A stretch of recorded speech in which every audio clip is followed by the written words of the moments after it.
कई बार आपकी चिंताएं आपको प्रभु में लेकर आती हैं, कई बार आपकी मुसीबतें आपको प्रभु में लेकर आती हैं, कई बार आपकी नाकामयाबी प्रभु में लेकर आ रही है, कई बार आपकी समस्याएं आपको प्रभु में लेकर आई है। लेकिन अगर आप इसको अपने सिर पर बैठा रहे हो, टोकरा घुमा रहे हो, अपने सिर पर चिंता लेकर घूम जा रहे हो, तो परमेश्वर आपकी मदद नहीं कर सकता।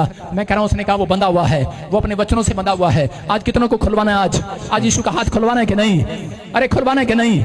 चिंता करते हैं लोग, जवान बेटे बेटियों की करो, 18 साल तक चिंता नहीं करते। आजकल के लोग कहते कोई नहीं, बच्चा है बच्चा है बच्चा है। 18 साल के बाद चिंता करते हैं, इसने बॉयफ्रेंड रख लिया, गर्लफ्रेंड रख लिया। चिंता करनी है इस बात की करो, 18 साल के बाद ये क्या करेगा? नशा कर रहा है, अब चिंता कर रहा है। लेकिन लाले कोई बढ़िया से सीखो, वो अपने बच्चों को अपने पास बिठाता है बचपन से, उसको पैसे देता है, धंधे में लगाता है, बिजनेस करता है, और बड़ा होकर 18 साल के बाद चिंता खत्म, उसकी चिंता खत्म। वो कहता है छोड़ परे, कहता है इसको अब चिंता करने की जरूरत नहीं, इसको कमाना आ गया। हालेलुया, समझ में कि नहीं? इसलिए यीशु मसीह भी आया और कहता है बालकों को मेरे पास आने दो। कहता है बालकों को, बच्चों को क्यों पसंद कर रहा है? पुराने नियम में क्यों कहा? कहता है कि जाओ अपने बेटे बेटियों को सिखाओ, कह रहे कि परमेश्वर के बात मानना सिखाओ। अगर आपने अपने बच्चों को गले लगाना शुरू कर दिया, उन्हें पवित्रताई की शिक्षा देना शुरू कर दिया, वचन पर मन लगाना शुरू कर दिया, उन्हें बताना शुरू कर दिया कि वचन पर इंपॉर्टेंस देना है, मैं कह रहा हूं कि आज के बाद, कहता है जिनके बेटे बेटियां 18 साल के बाद चिंता दे रहे हैं, आज के बाद खत्म हो रही है यीशु मसीह का नाम। हो सकता है आपके बच्चे आपको चिंता दे रहे हो सकता है कोई दुख दे रहे हो। शिमशोन ने अपने माँ बाप को, कहता है उसके माँ बाप ने उसके गले नहीं लगाया, उसके माँ बाप ने कभी ऐसी शिक्षा नहीं दिया होगा।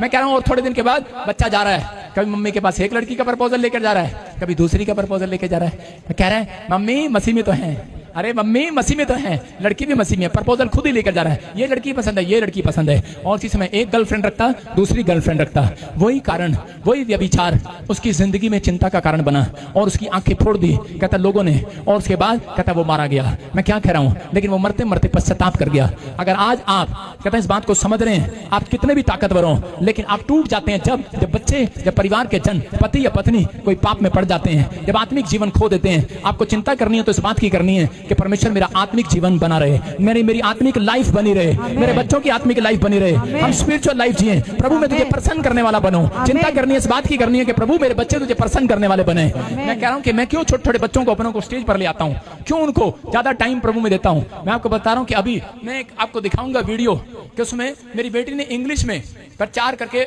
एकता को, ऐसे अलीशा को और एरिक को बिठाकर डेली प्रचार करती है, उन्हें समझाती है नूह के बारे में, अब्राम के बारे में, दाऊद के बारे में समझाती है उनको। लेकिन अगर आप बचपन से स्टार्ट करेंगे तो धीरे धीरे परमेश्वर का आत्मा करे कि वो उसी संगत में जाएंगे। याद रखना, कहता कि अगर आप कह रहा बुरी संगत का पीछा करेंगे तो कह रहा चिंताएं हाथ लगेंगी। लेकिन पवित्र आत्मा अपने लोगों से बात कर रहा है कि अगर आज आप प्रभु को प्रसन्न करने के लिए जियोगे तो आज के बाद प्रभु आपको प्रसन्न करेगा यीशु मसीह के नाम।